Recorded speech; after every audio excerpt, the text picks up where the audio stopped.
Let's go.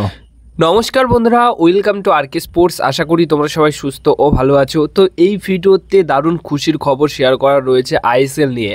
হ্যাঁ, ISL হবে কি হবে না সেটা নিয়ে কিন্তু বড় প্রশ্ন ছিল অনেকের মনেই, এবং এটাই এই সময়ের একটা বড় ট্রেন্ডিং টপিক বা বড় একটা আলোচনার বিষয় যে আইএসএল কি হবে, ঠিক সময় হবে কি না।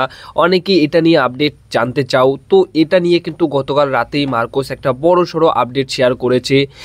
টাইমস অফ ইন্ডিয়াতে পুরো আর্টিকেল বের হয়েছে। তো সেখানে কি কি বলা হয়েছে আইএসএল নিয়ে সেটাই তোমাদেরকে জানাবো। এআইএফএর তরফ থেকে তারা কি বলেছে সেটাই কিন্তু তোমাদেরকে জানাবো। তো আইএসএল হওয়া নিয়ে কিন্তু একটা ভালো সম্ভাবনা তৈরি হয়েছে। এই সিজনের আইএসএল বন্ধ হচ্ছে না, আইএসএল ঠিক সময়ে হয়তো শুরু হয়ে যাবে।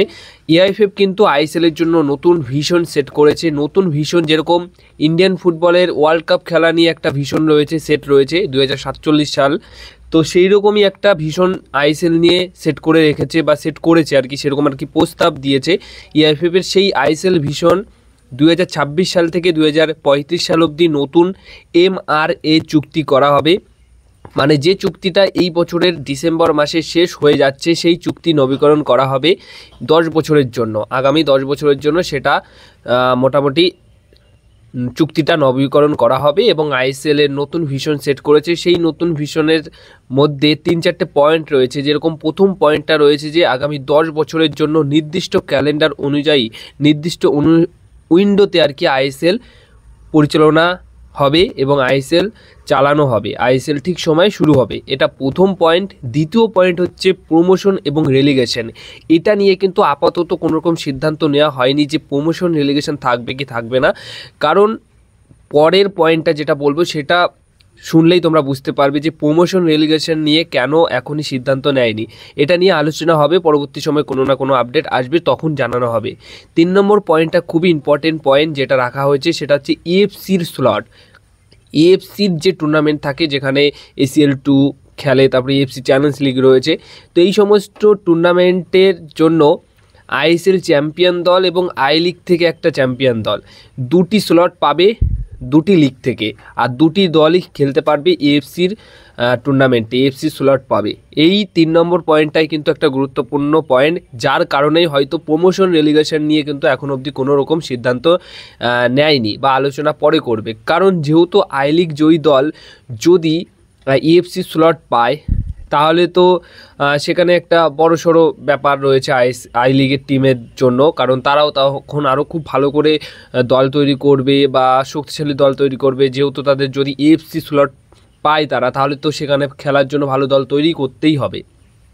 কিন্তু এতদিন ধরে তোমরা দেখে এসছো যে আইএসএলের যে দুটি দল থাকে সেই দুটি দল একটা এএফসি চ্যাম্পিয়ন্স লিগ খেলে বা চ্যাম্পিয়ন্স লিগ 2 বা এএফসি কাপ যেটাই বলো আর কি, দুটো দল আইএসএল থেকে খেলে। কিন্তু এবার আই লিগের যে জয়ী দল হবে সেই জয়ী দলও কিন্তু এবার এএফসি স্লট পাবে।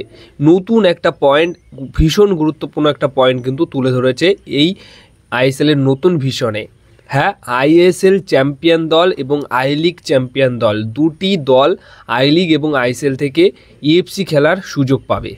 এবং 4 নম্বর যে পয়েন্টটা রাখা হয়েছে সেটা হচ্ছে এআইএফএফের হাতেই কিন্তু থাকবে সমস্ত প্রকার ফুটবল টুর্নামেন্টের অধিকার, শুধুমাত্র আইএসএল বাদ দিয়ে। আইএসএল কিন্তু এফএসডিএল পরিচালনা করবে, বাট আইএসএল বাদ দিয়ে অন্যান্য যত ফুটবল আছে সব অধিকারগুলো কিন্তু এআইএফএফের আন্ডারে থাকবে। এবং আরও একটা পয়েন্ট এখানে তুলে ধরা হয়েছে যে মোটামুটি বার্ষিক 50 কোটি টাকা এআইএফএফকে কিন্তু দিতে হবে। যেটা আর কি অ্যামাউন্ট আছে, যে টাকার অ্যামাউন্টটা সেটা কিন্তু আইএসএল থেকে প্রতি বছর 50 কোটি টাকা এআইএফএফকে দিতে হবে, এরকম কিছু শর্ত রেখেছে।